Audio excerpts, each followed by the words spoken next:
अल्हम्दुलिल्लाहि रब्बिल आलमीन वस्सलातु वस्सलामु अला सय्यिदिल मुरसलीन अम्मा बाद फ़अऊज़ु बिल्लाहि मिनश शैतानिर रजीम बिस्मिल्लाहिर रहमानिर रहीम अस्सलातु वस्सलामु अलैका या रसूलल्लाह व अला आलिका व अस्हाबिका या हबीबल्लाह अस्सलातु वस्सलामु अलैका या नबी अल्लाह वाला आलिका व अस्हाबिका या नूर अल्लाह नवैतु सुन्नतल एतिकाफ़। मशहूर सहाबी रसूल हज़रत अबू हुरैरा रदी अल्लाह ताला अन्हु का रिवायत है, अल्लाह पाक जे आखिरी नबी रसूल हाशिमी मक्की मदनी मुहम्मद अरबी सल्लल्लाहु ताला अलैहि वसल्लम जन फरमायो, जेको मुझी कबर जे वेझो मूँ ते सलाम अर्ज़ करे अल्लाह पाक उन ते एक मलाइक मुक़रर फरमाइंदो जेको मूँ ताईं उन जो सलाम भी पहुचाइंदो ऐं उन जी दुनिया ऐं आख़िरत जे कमनि जी किफ़ायत भी कंदो ऐं उन सां गॾोगॾु क़यामत जे ॾींहुं उन सलाम अर्ज़ करण वारे जी शफ़ात पिणु कंदो। ए आशिकाने रसूल, निहायत ही अज़ीम सआदत आहे जो बाने के मदीने पाक जी हाज़िरी जो मौक़ो नसीब थे, जहाँ प्यारे आका मदीने वारे मुस्तफ़ा सल्लल्लाहु ताला अलैहि वसल्लम जो असां कलमो पढ़ूं था, जिन जी मोहब्बत दिलनि में सजाए रखूं था, जंहिंजी शफ़ात जी उम्मीद रखूं था, उन आका करीम रऊफ़ुर रहीम सल्लल्लाहु ताला अलैहि वसल्लम जे नूर वारे रोज़े जी ज़ियारत जो शरफ़ नसीब थे। सोहणियूं ॾियारियूं हुजनि, हथ ॿधी करे मथो झुकाए करे दिल में मुस्तफ़ा करीम सल्लल्लाहु अलैहि वसल्लम जी यादि सजाए करे लुढ़क वहाए करे तड़पी तड़पी करे पंहिंजे आकाई मौला मक्की मदनी मुस्तफ़ा सल्लल्लाहु ताला अलैहि वसल्लम जी पाक दरबार में अक़ीदत भरियो सलाम अर्ज़ करे रहिया हुजूं। यकीन करियो ही सआदत मिली वञणी तमामु वॾो इनाम आहे, जंहिं ख़ुशनसीब खे ज़िंदगीअ में हिकु भेरो बि ही मौक़ो नसीब थी वञे, यकीनन उहो मुक़द्दर जो सिकंदर आहे। पर क़ुर्बान वञूं, करीम जो करम रुकजंदो न आहे, जेकी करम वारा हूंदा आहिनि उन्हनि जो करम महदूद न आहे हूंदो। हिकु त ही सआदत तमामु वॾी आहे जो बाने खे उते हाज़िरी जो मौक़ो नसीब थी वञे, सलाम अर्ज़ करण जी सआदत मिली वञे, उन सां गॾोगॾु सआदत माणण वारे ते वधीक करम इहो बि थींदो त आका करीम सल्लल्लाहु अलैहि वसल्लम जे सदक़े में अल्लाह पाक उन बाने सां गॾु हिकु फ़रिश्तो मुक़रर फरमाए छॾींदो आहे, जेको पाण करीम सल्लल्लाहु अलैहि वसल्लम जी ख़िदमत में उन जो सलाम पेश कंदो आहे ऐं सलाम अर्ज़ करण वारे जी दुनियावी ऐं उखरवी कमनि में किफ़ायत पिणु कंदो आहे। एसि ताईं बसि न आहे, उन ते वधीक करम मथां करम इहो थींदो जो ताजदारे रिसालत शहनशाह नबूवत मुस्तफ़ा जाने रहमत सल्लल्लाहु ताला अलैहि वसल्लम क़यामत ॾिहाड़े उन सलाम अर्ज़ करण वारे जी शफ़ात भी फरमाईंदा। अजब करम शहे वाला तबार करते हैं, अजब करम शहे वाला तबार करते हैं कि ना उम्मीदों को उम्मीदवार करते हैं। मुझे फुर्सदगिए वक्त का अलम क्या हो, वो एक दम में ख़िज़ा को बहार करते हैं। जो खुशनसीब यहाँ खाके दर पे बैठे हैं, जो खुशनसीब यहाँ खाके दर पे बैठे हैं, जुलूसे मसनदे शाही से आर करते हैं। हिन शेर जी वज़ाहत ॿुधो, केतिरी प्यारी वज़ाहत आहे त असांजे आकाई मौला मक्की मदनी मुस्तफ़ा सल्लल्लाहु ताला अलैहि वसल्लम जूं करम नवाज़ियूं बि कमाल आहिनि, जो ना उम्मीदनि खे उम्मीद अता फ़रमाइनि था। मूंखे बदकिस्मती जो गम छो थिए, पाण करीम सल्लल्लाहु अलैहि वसल्लम यकदमि सरव खे बहार यानी बुरी क़िस्मत खे चङी करे छॾीनि था। वो खुशनसीब जैके मदीने पाक जी मिट्टीअ ते वेहण नसीब थी वञे, वो बादशाह जे तख़्त के खातिर में नाहे आणींदो। सल्लू अलल हबीब सल्लल्लाहु ताला अला मुहम्मद। हदीस पाक में अचे तो सुठी नीयत अफ़ज़ल तरीन अमल है। ये आशिकाने रसूल हर कम खां पहिरियां सुठियूं सुठियूं नीयत करण जी आदत बनायो, छो त चङी नीयत बाने के जन्नत में दाख़िल करे छॾे थी। बयान ॿुधण खां पहिरियां सुठियूं सुठियूं नीयतूं करे वठो। मसलन नीयत करियो त इल्म दीन सिखण जे लाइ सॼो बयान ॿुधंदुसि, बाअदब वेहंदुसि, पंहिंजी इस्लाह जे लाइ बयान ॿुधंदुसि, जेको ॿुधंदुसि ॿियनि ताईं पहुचाइण जी कोशिश कंदुसि। सल्लू अलल हबीब सल्लल्लाहु ताला अला मुहम्मद सल्लल्लाहु अलैहि वसल्लम। प्यारा इस्लाम भाइरो, हज जी बहार वारी मौसम आहे। हज जा ॾिहाड़ा वेझे खां वेझो थींदा पिया वञनि। ख़ुशनसीब सआदतमंद आशिकाने रसूल हज जी सआदत हासिल कंदा। काबे जो तवाफ़ थींदो, त सफ़ा ऐं मरवा जी सही थींदी, मिना में हाज़िरी, मैदान अरफ़ात ऐं मुज़दलिफ़ा जो क़याम थींदो। ही सभु सआदतूं माणण खां बाद आशिकाने रसूल दिलनि में इश्क़ रसूल जा ॾीआ रोशन करे, अखियुनि में लुड़क खणी, तड़पंदे बेक़रार थींदे, ख़ुशीअ मां झूमंदे पंहिंजे करीम आका मक्की मदनी मुस्तफ़ा सल्लल्लाहु अलैहि वसल्लम जे दरबार आली शान में नूर वारे रोज़े ते हाज़िरी ॾींदा। ही केॾा ख़ुशनसीब माण्हू हूंदा जिन खे ताजदार रिसालत, शहंशाह नबूवत मुस्तफ़ा जाने रहमत सल्लल्लाहु अलैहि वसल्लम पंहिंजे दर जी हाज़िरी जी इजाज़त अता फ़रमाईंदा। काश उहो ॾींहुं बि अचे, असां गुनहगारनि खे बि सआदत मिले, मदीने खां हाज़िरी जो पैगाम अचे, असां गुनहगारनि खे बि मदीने पाक जी हाज़िरी जी सआदत नसीब थी वञे। अचो शाइर छा थो चए, ॿुधूं था। हे आरज़ू ये दिल की मैं भी मदीने जाऊं, हे आरज़ू ये दिल की मैं भी मदीने जाऊं, सुल्तान दो जहां को सब हाल दिल दिखाऊं, काटूं हज़ार चक्कर तैबा की हर गली के, यूं ही गुजार दूं मैं अय्याम ज़िंदगी के, फूलों पे जान निसारूं, कांटों पे दिल को वारूं, ज़र्रों को दूं सलामी, दर की करूं गुलामी, दीवार दर को चूमूं, कदमों पे सर को रख दूं, रोज़े को देख कर मैं रोता रहूं बराबर। ए काश हुजूर ऐसा कोई इंतज़ाम हो जाए, सलाम के लिए हाजिर गुलाम हो जाए। आशिक मदीना अमीर अहले सुन्नत बानी दावत इस्लामी हज़रत अल्लामा मौलाना मोहम्मद इलियास अत्तार कादरी रज़वी दामत बरकातुहुल आलिया पंहिंजे ताजदार रिसालत, शहंशाह नबूवत मुस्तफ़ा जाने रहमत सल्लल्लाहु अलैहि वसल्लम जी दरबार में इस्तिग़ासो पेश कनि था, अर्ज़ पेश कनि था। बुला लो फिर मुझे ए शाह बहरो बर मदीने में, बुला लो फिर मुझे ए शाह बहरो बर मदीने में, मैं फिर रोता हुआ आऊँ तेरे दर पर मदीने में। सलामे शोक कहना हाजियो मेरा भी रो रो कर, तुम्हें आए नज़र जब रोज़ाए अनवर मदीने में। वहाँ एक सांस मिल जाए यही है ज़ीस्त का हासिल, वो किस्मत का धनी है जो गया दम भर मदीने में। अल्लाह करे असांखे बि इहा सआदत नसीब थिए, मदीने पाक जी हाज़िरीअ जी इजाज़त मिले ऐं मदीने पाक में हाज़िर थी करे शफ़ाअत जी ख़ैरात पिनणु नसीब थी वञे। यकीन करियो मदीने पाक जी हाज़िरी तमामु वॾी सआदत जी ॻाल्हि आहे। अचो कुझु मदीने जा फ़ज़ाइल ॿुधूं था।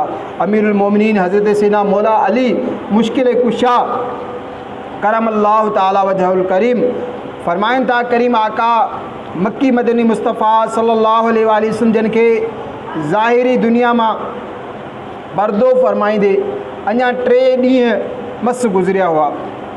हिकु अरब जो ॻोठाणो मज़ार पुर अनवार ते हाज़िर थियो, पाण खे क़बर अनवर ते किराए छॾियो ऐं मज़ार जी नूरानी मिट्टी खे पंहिंजे मथे में विझी अर्ज़ु कयईं, या रसूल अल्लाह, जेको कुझु तव्हां अल्लाह पाक खां ॿुधो आहे उहो असां तव्हां खां ॿुधो आहे। या रसूल अल्लाह सल्लल्लाहु अलैहि वसल्लम, अल्लाह पाक फरमाए थो, तर्जुमो कंजुल इरफान, जेकॾहिं उहे पंहिंजे जानियुनि ते ज़ुल्म करे वेठा हुआ तो ए हबीब अवां जी बारगाह में हाज़िर थियनि हा, पोइ अल्लाह का मुआफ़ी घुरनि हा ऐं रसूल भी उन जी मग़फ़िरत जी दुआ फ़रमाइनि हा त ज़रूरु अल्लाह के घणो तौबा क़बूल करण वारो मेहरबान लहनि हा।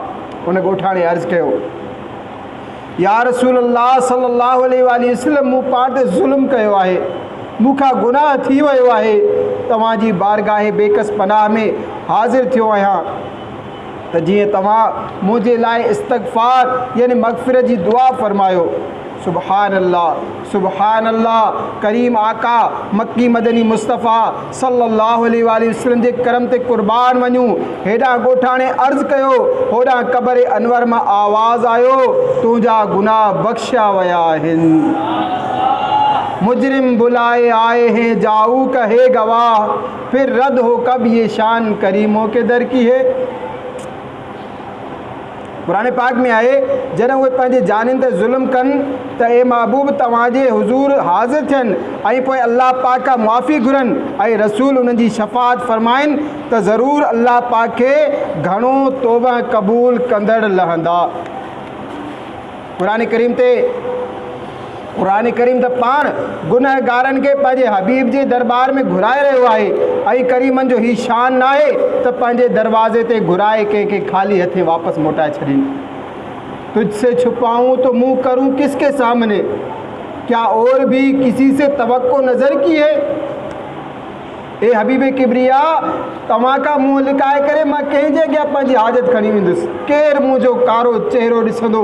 छा तव्हां खां सवाइ असांजे लाइ को ॿियो आहे जंहिंखां असां महिरबानी ऐं तवजो जी उमेदु रखूं, जेको असांजे ख़ाली झोलियुनि खे भरे सघे। न, तव्हां खां सवाइ ॿियो केर बि न आहे। अहिड़ी तरह हिकु रिवायत अल्लामा इब्न जोज़ी रहमतुल्लाह ताला अलैह उजूनुल हिकायत में बि नक़ल कई आहे। हज़रत मोहम्मद बिन हर्ब हिलाली रहमतुल्लाह ताला अलैह बयान कंदा, हिकु भेरे आका करीम सल्लल्लाहु अलैहि वसल्लम जे रोज़े ते हाज़िर हुउसि। मूं ॾिठो हिकु ॻोठाणो यानी अरब जे ॻोठ जो रहण वारो दरबार रिसालत में हाज़िर थियो ऐं करीम आका मक्की मदनी मुस्तफ़ा सल्लल्लाहु अलैहि वसल्लम जी बारगाह बेकस पनाह में अर्ज़ु कयईं, या रसूल अल्लाह सल्लल्लाहु अलैहि वसल्लम, अल्लाह पाक तव्हां ते जेको सचो किताब नाज़िल फ़रमायो आहे उन क़ुरान पाक में अल्लाह पाक फ़रमाए थो, जेकॾहिं उहे पंहिंजे जानिन ते ज़ुल्म करे वेठा हुआ त ए हबीब अवां जी बारगाह में हाज़िर थियनि हा, पोइ अल्लाह खां मुआफ़ी घुरनि हा ऐं रसूल बि उन जी मग़फ़िरत जी दुआ फ़रमाइनि हा त ज़रूरु अल्लाह खे घणो तौबा क़बूल करण वारो मेहरबान लहनि हा। उन ॻोठाणे ही आयत पढ़ण खां बाद में अर्ज़ु कयो, ए मुंहिंजा करीम आका, मां पंहिंजे गुनाहनि जी मुआफ़ी जे लाइ अव्हां जे करम वारे दरबार में हाज़िर थियो आहियां। अव्हां खे अल्लाह पाक जी दरबार में, अल्लाह पाक जी बारगाह में पंहिंजो शफ़ी यानी शफ़ाअत कंदड़ बणायां थो। ही चई करे उहो आशिक़ रसूल ॻोठाणो रोइण लॻो ऐं उन जी ज़बान ते ही अशआर जारी थी विया, जिन जो सिंधी तर्जुमो कुझु हिन रीति आहे, ए उहा बहितरीन ज़ात जंहिंजो मुबारक वजूद हिन ज़मीन में दफ़न कयो वियो त उन जी उमदगी ऐं पाकीज़गीअ सां मैदान ऐं पहाड़ ख़ुशबूदार थी विया। मुंहिंजी जान क़ुर्बान हिन क़ब्र अनवर ते जंहिंमें अव्हां आरामी आहियो, जंहिंमें पाक दामनी सखावत ऐं अफ़वो करम जो अणखुट खज़ानो आहे। उहो आशिक़ रसूल काफ़ी देरि ताईं रोअंदे ही शेर पढ़ंदो रहियो, पोइ पंहिंजे गुनाहनि जी माफ़ी घुरंदो लुड़कनि सां आलियूं अखियूं खणी हलियो वियो। हज़रत मोहम्मद बिन हर्ब हिलाली रहमतुल्लाह ताला अलैह फरमाईंदा, जॾहिं मां सुतुसि त ख़्वाब में आका करीम सल्लल्लाहु अलैहि वसल्लम जी ज़ियारत थी। पाण करीम अलैहिस्सलातु वस्सलाम मूंखे इरशाद फरमायो, उन ॻोठाणे सां मिलो ऐं उनखे ख़ुशख़बरी ॿुधायो त अल्लाह पाक मुंहिंजी शफ़ा जी बरकत सां उन ॻोठाणे जी मग़फ़िरत फ़रमाए छॾी आहे। सर गुज़श्ते गम कहूँ किससे तेरे होते हुए, किसके दर पे जाऊँ तेरा आस्ताना छोड़कर, बख्शवाना मुझसे आसी का रवा होगा किसे, किसके दामन में छुपूँ दामन तुम्हारा छोड़कर। सल्लु अलल हबीब सल्लल्लाहु ताला अला मुहम्मद सल्लल्लाहु अलैहि वसल्लम।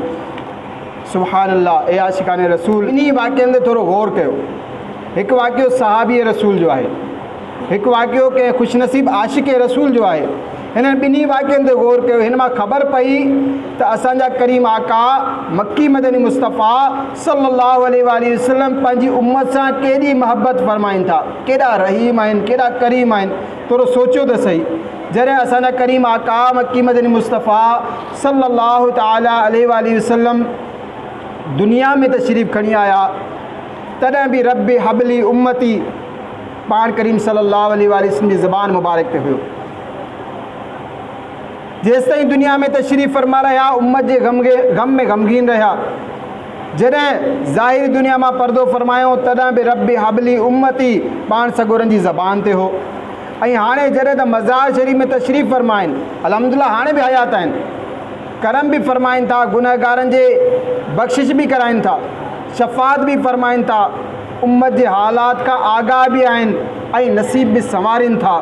आला हज़रत रहमतुल्लाह ताला अलैह फरमाइन था, दुनिया मज़ार हशर जहाँ है गफूर है, हर मंजिल अपने चांद की मंजिल गफ़र की है। यानी ही जेको चंड आसमान ते निकिरे थो, उन चंड जूं मुख़्तलिफ़ मंजिलूं आहिनि, उन्हनि मां हिकु जो नालो गफ़र आहे।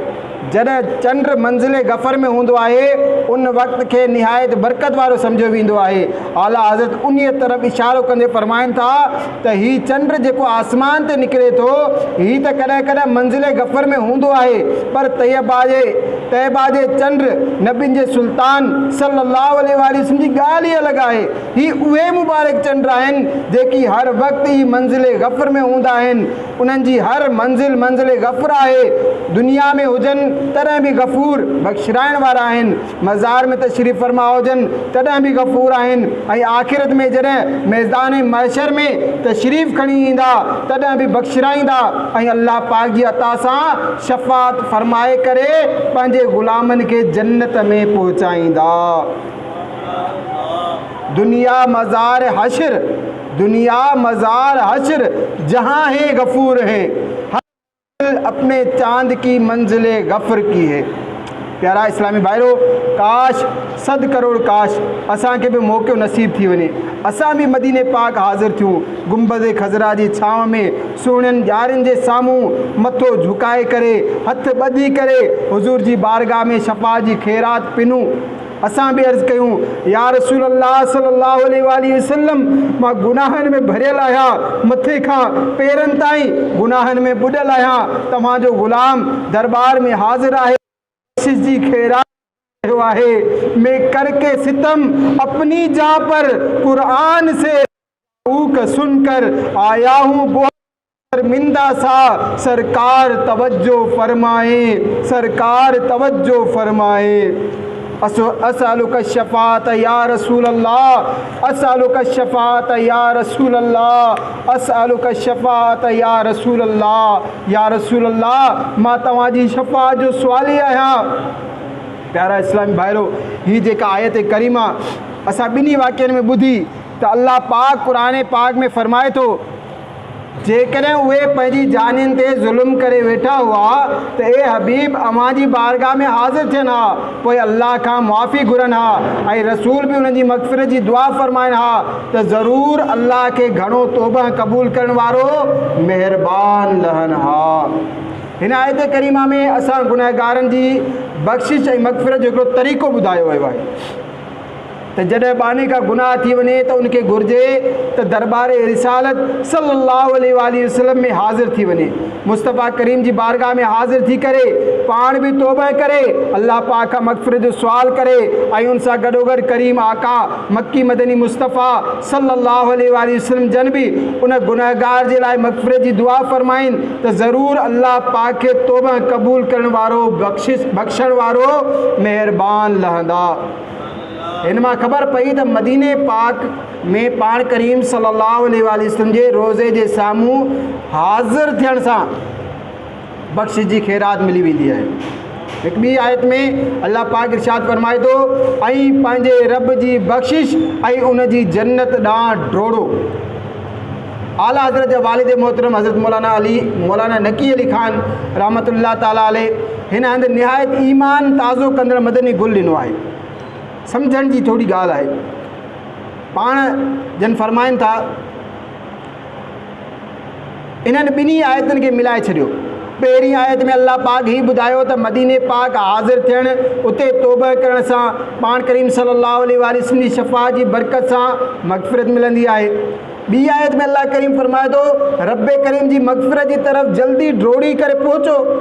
इन्हनि ॿिन्ही आयतुनि खे मिलाइण जो नतीजो ही निकिरंदो त क़ुरान असांखे ही तालीम ॾेई रहियो आहे त ए गुनहगार बानो, ए महबूब जा उम्मतियो, ए आशिकाने रसूल जेकी पंहिंजी जानियुनि ते ज़ुल्म करे वेठा आहियो, बिल्कुलु बि देरि न करियो, निहायत जल्दी में पंहिंजे करीम आका मक्की मदनी मुस्तफ़ा सल्लल्लाहु अलैहि वसल्लम जे क़दमनि में पहुची वञो, छो त उते तव्हांखे मग़फ़िरत जी ख़ैरात मिलंदी। सुभान अल्लाह। ख़बर पई मदीने शरीफ़ हाज़िरी जे लाइ जल्दी करणु, मदीने शरीफ़ हाज़िरी जे लाइ जल्दी करणु क़ुरानी आयतुनि जो मक़सूद आहे। तंहिं करे असांखे घुरिजे त असां मदीने पाक जी हाज़िरी जे लाइ जल्दी करियूं, जेतिरी जल्दी थी सघे उते पहुचण जी कोशिशि कयूं। जंहिंखे अल्लाह पाक ताक़त ॾिनी आहे, इस्तिताअत ॾिनी आहे, जेकी उते पहुची सघनि था, उहे त मदीने पाक जी हाज़िरी में बिल्कुलु बि सुस्ती न कनि। जीअं मौक़ो मिले हाज़िर थी वञनि। जंहिं वटि ताक़त न आहे, इस्तिताअत न आहे, जंहिं वटि माल ऐं दौलत न आहे, ज़ाहिरी असबाब न आहिनि, उन्हनि खे बि घुरिजे त मदीने पाक जी हाज़िरी जो शौक़ु वधाइनि, तैबा जी हाज़िरी जे लाइ तड़पंदा कनि, रोईंदा कनि, दुआऊं घुरंदा कनि। तलब सची हूंदी त इंशा अल्लाह नसीब संवरजी वेंदा। आह पल्ले ज़र नहीं, रखते सफ़र सरवर नहीं, तुम बुला लो, तुम बुलाने पर हो कादिर या नबी। किस तरह तस्कीन दूंगा मैं दिले गमगीन को, रह गया अगर हाजिरी से मैं जो कासिर या नबी। आप ही असबाब आका फिर मुहैया कीजिए, आप ही असबाब आका फिर मुहैया कीजिए, फिर दिखा दीजिए मदीने के मनाजिर या नबी। फरमाने आला हज़रत जो खुलासो आहे, करीम आका मक्की मदनी मुस्तफ़ा सल्लल्लाहु अलैहि वसल्लम जे पुरनूर रोज़े ते हाज़िरी ऐं उते जी मिट्टी खे चुमण जी सआदत माणणु तमामु मुस्तहबात खां आज़म ऐं अहम आहे, बल्कि वाजिब जे वेझो आहे। जज़्बुल क़ुलूब में शेख अब्दुल हक मुहद्दिस देहलवी रहमतुल्लाह ताला अलैह नक़ल कनि था, जॾहिं को मुसलमान ज़ियारत जी नियत सां मदीने पाक ईंदो आहे त मलाइक रहमत जे तोहफ़नि सां उनजो इस्तक़बाल कंदा आहिनि। लाखों कुदसी हैं काम खिदमत पर, लाखों गिरदे मज़ार फिरते हैं। यानी करीम आका मक्की मदनी मुस्तफ़ा सल्लल्लाहु अलैहि वसल्लम जी ख़िदमत जे लाइ लखे मलाइक हाज़िर रहंदा आहिनि ऐं लखे मलाइक पाण करीम सल्लल्लाहु अलैहि वसल्लम जे नूरानी रोज़े जे चो तरफ़ चक्कर लॻाईंदा रहंदा आहिनि त कॾहिं तो हुकुम थिए त असां ख़िदमत जे लाइ हाज़िर थी वञूं। सुनन दारे कतनी में रिवायत आहे, अल्लाह पाक जे रसूल मक्की मदनी मुस्तफ़ा सल्लल्लाहु अलैहि वसल्लम जन फरमायो, जंहिं मुंहिंजी क़बर जी ज़ियारत कई उन जे लाइ मुंहिंजी शफ़ाअत वाजिब थी वई। तवज्जो सां ॿुधण जो बयानु आहे, पंहिंजी आख़िरत संवारण जो, शफ़ाअत जो ज़रियो बणाइण जो बयानु आहे। तैबा में मर के ठंडे चले जाओ आँखें बंद, ये सीधी सड़क ये शहर शफ़ाअत नगर की है। यानी ए ज़ाहिरीन हिते वेठा रहो ऐं हिन ई चाउंठ ते पंहिंजी उमिरि गुज़ारे छॾियो ऐं मुतमइन थी वञो त सिधो जन्नत में वेंदो, छो त ही जन्नत जो रस्तो आहे। प्यारा इस्लाम भाइरो, आला हज़रत जा वालिद मोहतरम मौलाना नकी अली ख़ान रहमतुल्लाह ताला अलैह हिन हदीस पाक जे हवाले सां ॿ ईमान अफ़रोज़ मदनी गुल ज़िक्र कया आहिनि। अचो उन्हनि जो ख़ुलासो ॿुधूं था। पहिरियों हिते हिकु सुवाल ज़हन में ईंदो आहे, उहो ही त असांजे करीम आका मक्की मदनी मुस्तफ़ा सल्लल्लाहु अलैहि वसल्लम जन फरमायो, मुंहिंजी शफ़ाअत मुंहिंजे उम्मत मां कबीरा गुनाह करण वारनि जे लाइ आहे। ऐं हिकु ॿी रिवायत में ही बि आहे त जेसिताईं मां पंहिंजे हर उम्मती खे जहन्नम मां कढी करे जन्नत में दाख़िल न करायां, उन वक़्त ताईं मां राज़ी न थींदुसि। इहे ॿई रिवायतूं तव्हां ॿुधियूं हूंदियूं। हिन हदीसुनि मां ख़बर पई त गुनाहगार मुसलमान जी शफ़ाअत आहे, गुनाहगार मुसलमान जी शफ़ाअत आहे। जॾहिं हर गुनाहगार जे लाइ शफ़ाअत आहे, चाहे उन मदीने पाक जी हाज़िरी ॾिनी हुजे या न, त रोज़े पाक जी ज़ियारत करण वारे जी छा ख़ुसूसियत, उन जी कहिड़ी स्पेशलिटी? हाणे जवाबु ॿुधो। कुझु आलिमनि इहो इरशाद फरमायो त जेकी आम गुनाहगार आहिनि, जंहिं मदीने पाक हाज़िरी नाहे ॾिनी, उन जे लाइ मजमूई शफ़ात हूंदी, पर जिन मदीने शरीफ़ हाज़िरी ॾिनी आहे उन जे लाइ स्पेशल शफ़ात हूंदी, ख़ासि शफ़ात हूंदी। मैदान महशर जे होलनाकिन खां उन जी हिफ़ाज़त कई वेंदी, उन्हनि जी जन्नत में बेहिसाब दाख़िला थींदी, उहे जन्नत में बुलंद दर्जा माणींदा, उन्हनि खे अल्लाह पाक जो ख़ुसूसी दीदार नसीब थींदो। मौलाना नकी अली ख़ान रहमतुल्लाह ताला अलैह इन जो हिकु ॿियो ईमान अफ़रोज़ जवाबु लिखियो आहे, उहो ही त ॾिसो शफ़ात कंहिंखे मिलंदी? सिर्फ़ु मुसलमान खे, काफ़िर खे शफ़ात न मिलंदी, उहो उनजो हक़दार ई न आहे। हाणे थोरो गौर कयो, शफ़ात हर गुनहगार जे लाइ आहे, पर सिर्फ़ु उन जे लाइ जेको दुनिया मां ईमान जी हालत में वेंदो, जेको दुनिया मां ईमान जी हालत में वेंदो, उन जी शफ़ात आहे। हाणे असां मां केर बि अल्लाह पाक जी खुफ़िया तदबीर खां वाक़िफ़ न आहे। अल्लाह पाक असांजो ईमान सलामत रखे। जेको गुनाहगार आहे मुमकिन आहे त उहो पंहिंजे गुनाहनि जे करे ईमान खां ई महरूम थी वञे, दुनिया मां रुख़सत थियण वक़्तु उनजो ईमान खसिजी वञे। जेकर ईअं थियो त ज़ाहिर आहे त उनखे शफ़ात नसीब न थींदी। उहो सॼी ज़िंदगी शफ़ात उम्मीद रखे रहियो हुजे, पर हाणे ईमान जी हालत में दुनिया खां न वियो त हाणे उहो शफ़ात खां महरूम थींदो। पर करीम आका मक्की मदनी मुस्तफ़ा सल्लल्लाहु अलैहि वसल्लम मदीने पाक हाज़िर थी करे नूरानी रोज़े जी ज़ियारत करण वारे जे लाइ ख़ुशख़बरी फरमायाऊं, उन जे लाइ मुंहिंजी शफ़ात वाजिब थी वई। वाजिब हुअण जी माना ख़बर आहे छा आहे? ज़रूरु मिलंदी। मौलाना नकी अली ख़ान रहमतुल्लाह ताला अलैह फरमाइनि था, हाणे हदीस पाक जो मतिलबु ही थींदो त जंहिं ईमान जी हालत में नूरानी रोज़े जी ज़ियारत कई, इंशाअल्लाहुल करीम अल्लाह करीम जा महबूब असांजा आका व मौला मक्की मदनी मुस्तफ़ा सल्लल्लाहु अलैहि वसल्लम उन जी ईमान जी हिफ़ाज़त बि फरमाईंदा ऐं उनखे ज़रूरु शफ़ात मिलंदी। सुभान अल्लाह। सल्लु अलल हबीब सल्लल्लाहु तआला अला मुहम्मद सल्लल्लाहु अलैहि वसल्लम। ॿियो मदनी गुल हिन हदीस पाक में हिकु ॿियो ईमान अफ़रोज़ मदनी गुल इहो आहे त मैदान महशर में शफ़ात तमामु घणा माण्हू कंदा, तमामु घणा माण्हू मैदान महशर में शफ़ात कंदा। शफ़ात कुबरा असांजे आकाई मौला मक्की मदनी मुस्तफ़ा सल्लल्लाहु तआला अलैहि वसल्लम जो ख़ासो आहे। यानी शुरू में शफ़ात जो दरवाज़ो करीम आका सल्लल्लाहु अलैहि वसल्लम ई खोलींदा, उन खां बाद ॿिया नबी बि शफ़ात कंदा, मलाइक बि शफ़ात कंदा, उलमा बि शफ़ात कंदा, शुहदा बि शफ़ात कंदा, हाजी साहबान बि शफ़ात कंदा ऐं बाअमल हाफ़िज़ क़ुरान बि शफ़ात कंदा। पर मदीने मुनव्वरे हाज़िरी ॾियण वारे जो शान ई निरालो आहे। करीम आका मक्की मदनी मुस्तफ़ा सल्लल्लाहु अलैहि वसल्लम जन फरमायो, जंहिं मुंहिंजी क़ब्र जी ज़ियारत कई उन जे लाइ मुंहिंजी शफ़ात वाजिब थी वेंदी। हिते लफ़्ज़ शफ़ात ई आहे, यानी मुंहिंजी शफ़ात। उनजो मतिलबु ही बणिजे थो त रोज़े पाक जी ज़ियारत करण वारे जी शफ़ात आलिम सगोरा न कंदा, मलाइक बि न कंदा, शहीद बि न कंदा, हाजी या हाफ़िज़ बि न कंदा, बल्कि उनजी शफ़ात पाण ताजदार अंबिया मक्की मदनी मुस्तफ़ा सल्लल्लाहु अलैहि वसल्लम पाण कंदा। सल्लु अलल हबीब सल्लल्लाहु तआला अला मुहम्मद सल्लल्लाहु अलैहि वसल्लम। सुभान अल्लाह। ही भी वॾी सआदत आहे जो पाण सगुरा सल्लल्लाहु अलैहि वसल्लम पाण शफ़ात फरमाईंदा। छो जो शफ़ात मुस्तफ़ा जो अंदाज़ ई निरालो हूंदो, उनजो लुत्फ़ ई निरालो हूंदो, उनजो ज़ौक़ ई निरालो हूंदो। आला हज़रत रहमतुल्लाह ताला अलैह फरमाईंदा पंहिंजे हदायक़ बख़्शिश में, पढ़ी त ॾिसो हदायक़ बख़्शिश आहे छा। काश असांखे उनजो तर्जुमो सम्झ में अची वञे। आला हज़रत फरमाइनि था, क्या ही ज़ौक़ अफ़ज़ा शफ़ात है तुम्हारी वाह वाह। वरी इनकी वज़ाहत ॿुधायां त तव्हांखे मज़ो अची वेंदो।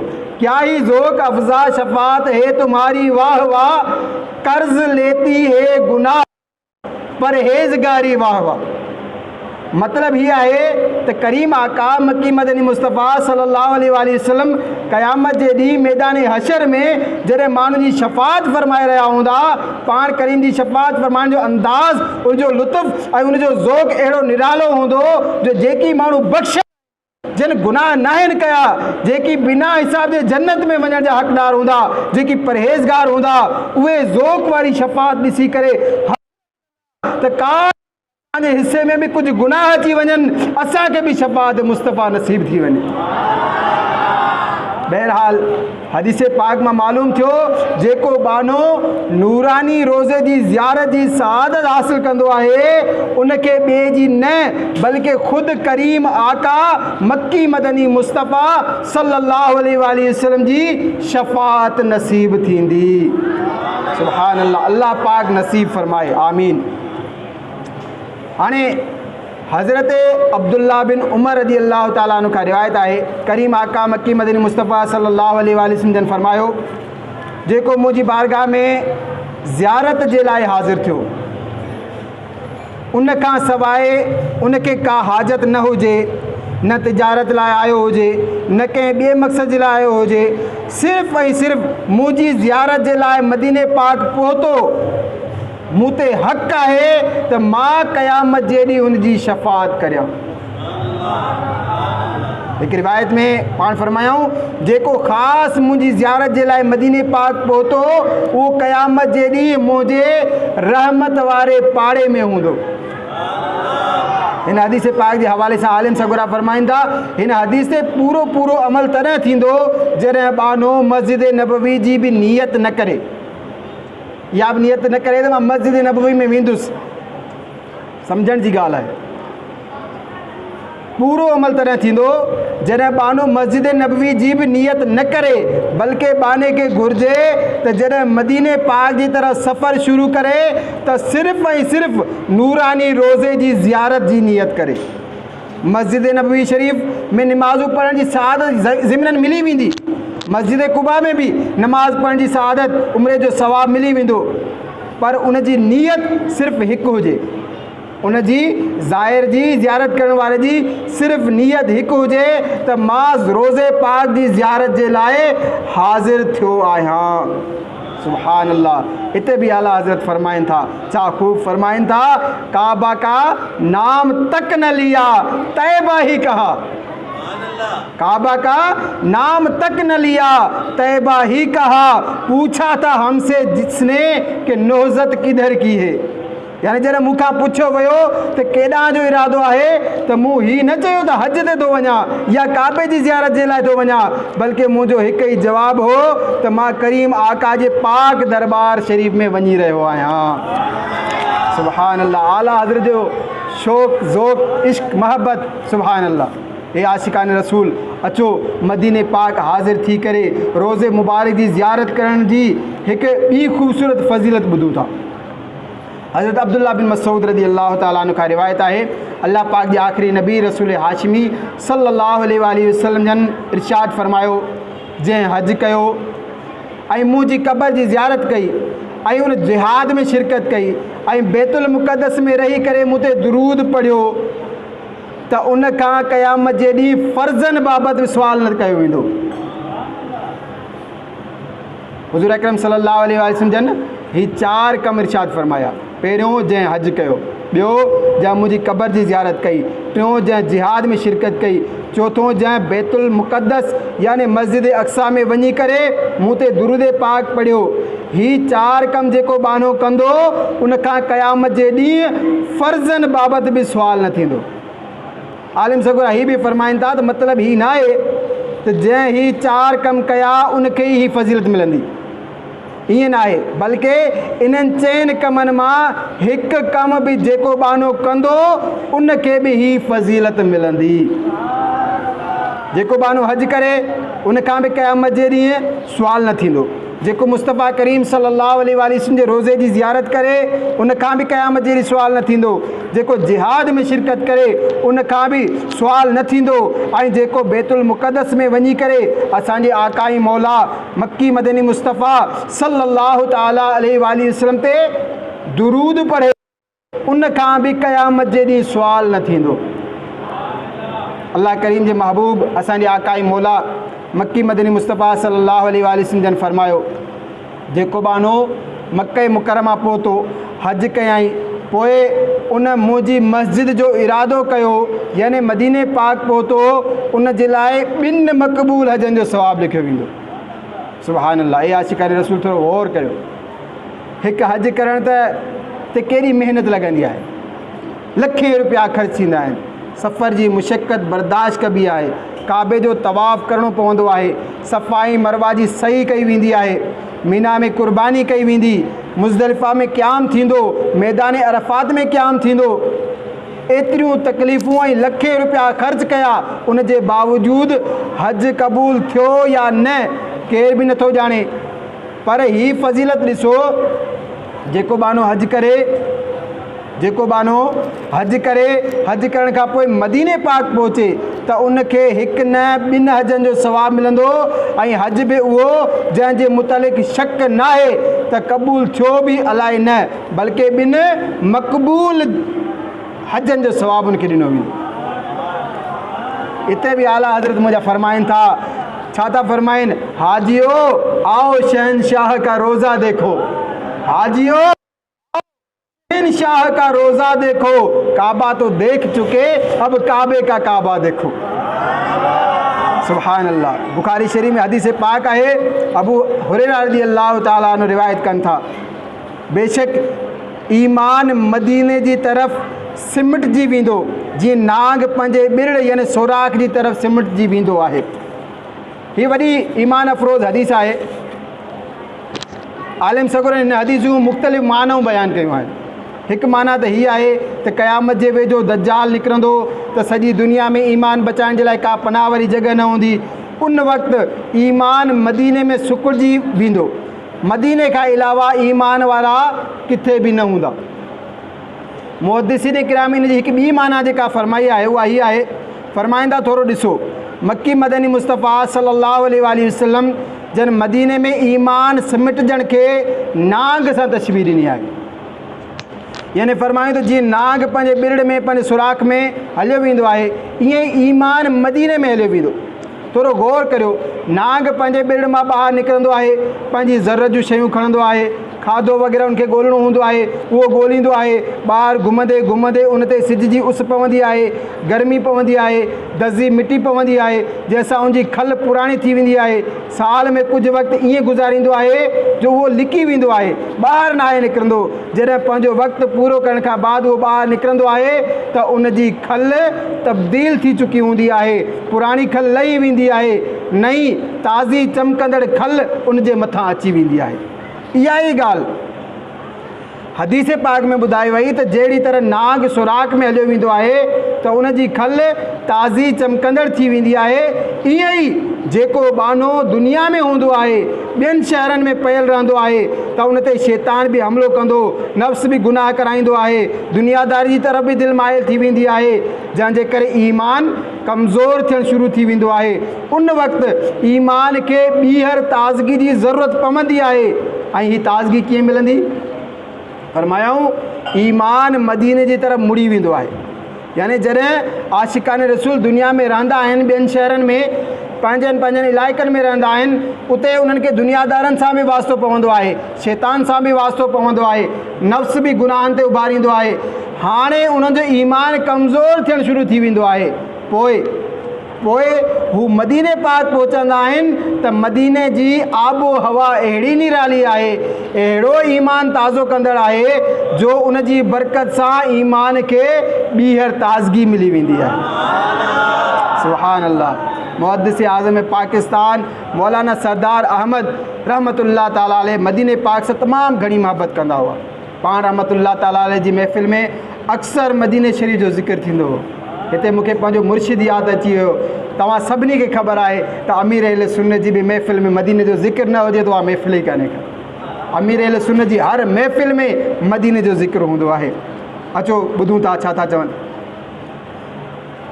जेकॾहिं को मदीने पाक जो ज़ाहिर संदन में उन्हनि में हाज़िर थींदो हो त उनखां मदीने पाक जा हालात पुछंदा हुआ, मदीने पाक जी रिहाइशी आशिकान रसूल जी ख़ैरियत पुछंदा हुआ, ऐं जेकॾहिं को तबरुक पेश कंदो हो त वॾी ख़ुशी सां क़बूल फ़रमाईंदा हुआ। हिकु भेरो हिकु हाजी साहब मदीने पाक खां वापसि आयो, हू खजूर खणी हाज़िर थियो ऐं हुज़ूर मुहद्दिस आज़म पाकिस्तान मौलाना सरदार अहमद साहिब रहमतुल्लाह ताला अलैह जी ख़िदमत में पेश कयऊं। उन वक़्तु हदीस जो दर्स जारी हो, यानी क्लास लॻल हो। हज़रत मुहद्दिस आज़म पाकिस्तान हदीस शरीफ़ पढ़ाए रहिया हुया। पाण मदीने पाक जूं खजूरूं तमामु तालिबनि में विरहायूं ऐं हिकु खजूर पंहिंजे ॾाठनि जे हेठां दॿाए रखी। पोइ फ़रमायाऊं खुरमाए मदीना, यानी मदीने जी खजी जेसि ताईं सनी सनी थी करे अंदरि वेंदी रहंदी, ईमान ताज़ो थींदो रहंदो। सुभान अल्लाह। हवाएं आ रही हैं कूचे पुरनूर जाना की, हवाएं आ रही हैं कूचे पुरनूर जाना की, खिली जाती है कलियाँ ताज़गी दिल को मुयस्सर है। सुभान अल्लाह। ख़बर पई जेके आशिक आहिनि उन्हनि जो त ईमान मदीने जो नालो ॿुधी करे बि ताज़ो थी वेंदो आहे। आशिकनि जो ईमान मदीने जूं शयूं ॾिसी करे, मदीने पाक खां आयल तबरुकात खे ॾिसी करे, मदीने पाक जूं खजूरूं खाई पंहिंजे शहर में रही करे बि उनजो ईमान ताज़ो थी वेंदो आहे। त जॾहिं उहे मदीने पहुचंदा त पोइ ईमान जी ताज़गी जो आलम छा हूंदो। त प्यारा ऐं मोहतरम इस्लामी भाइरो, अल्लाह पाक असांखे मदीने जो इश्क नसीब फ़रमाए, मदीने शरीफ़ जी यादि में तड़पणु घुरिजे, मदीने पाक जी हाज़िरी जे लाइ बेक़रार थियणु घुरिजे। मदीने शरीफ़ जी सरज़मीन जी अहमियत जो अंदाज़ो हिन मां लॻायो त अल्लाह पाक जे आख़िरी नबी रसूल हाशिमी सल्लल्लाहु अलैहि वसल्लम जन फ़रमायो, जंहिंखां थी सघे उहो मदीने में मरे। छा? जंहिंखां थी सघे उहो मदीने में मरे, छो त मां मदीने वारनि जी शफ़ाअत फ़रमाईंदुसि। हज़रत मुहद्दिस आज़म पाकिस्तान मौलाना सरदार अहमद साहिब रहमतुल्लाह ताला अलैह जो इश्क़ रसूल कमाल जो, जॾहिं मदीने शरीफ़ हाज़िरी ॾिनऊं त पाण कुझु वार ऐं न शरीफ़ मदीने पाक में दफ़न करे छॾिया ऐं रसूल हाशिमी सल्लल्लाहु अलैहि वसल्लम जी ख़िदमत में अर्ज़ु कयऊं, या रसूल अल्लाह, मदीने पाक में मरण त मुंहिंजे वस में न आहे, अलबत्ता पंहिंजे जिस्म जा कुझु उज़वा दफ़न करे वञी रहियो आहियां, जो असां ग़रीबनि जे लाइ इहा ई गनीमत आहे। आला हज़रत इते बि फ़रमाईंदा न, तैबा में मर के ठंडे चले जाओ आंखें बंद, सीधी सड़क ये शहर शफ़ाअत नगर की है। सुभान अल्लाह। सल्लु अलल हबीब सल्लल्लाहु ताला अला मुहम्मद सल्लल्लाहु अलैहि वसल्लम। मोहतरम प्यारा इस्लाम भाइरो, इश्क़ मदीना, इश्क़ रसूल वधाइण जो बेहतरीन ज़रियो दावत इस्लामी जो मदनी माहौल है। अल्हम्दुलिल्लाह, दावत इस्लामी जे माहौल में इश्क़ रसूल जा जाम भरे भरे प्यारिया वेंदा आहिनि। त तव्हां तमामु आशिकान रसूल दावत इस्लामी जे मदनी माहौल सां मज़बूती सां चिंबड़ी वञो। इंशाअल्लाह इंशाअल्लाह इंशाअल्लाह अल्लाह ताला चाहियो त इन मदनी माहौल जी बरकत सां मदीने पाक जी हाज़िरी मिलंदी ऐं उतां जो इश्क़ ऐं सुरूर मिलंदो। इंशाअल्लाह शफ़ाअत मुस्तफ़ा जा भी हक़दार थींदासीं। अल्लाह तबारक व तआला खां दुआ आहे जेको कुझु ॿुधोसीं उन ते अमल करण जी तौफ़ीक़ अता फ़रमाए। आमीन आमीन बिजाहि नबी अमीन सल्लल्लाहु तआला अलैहि वसल्लम।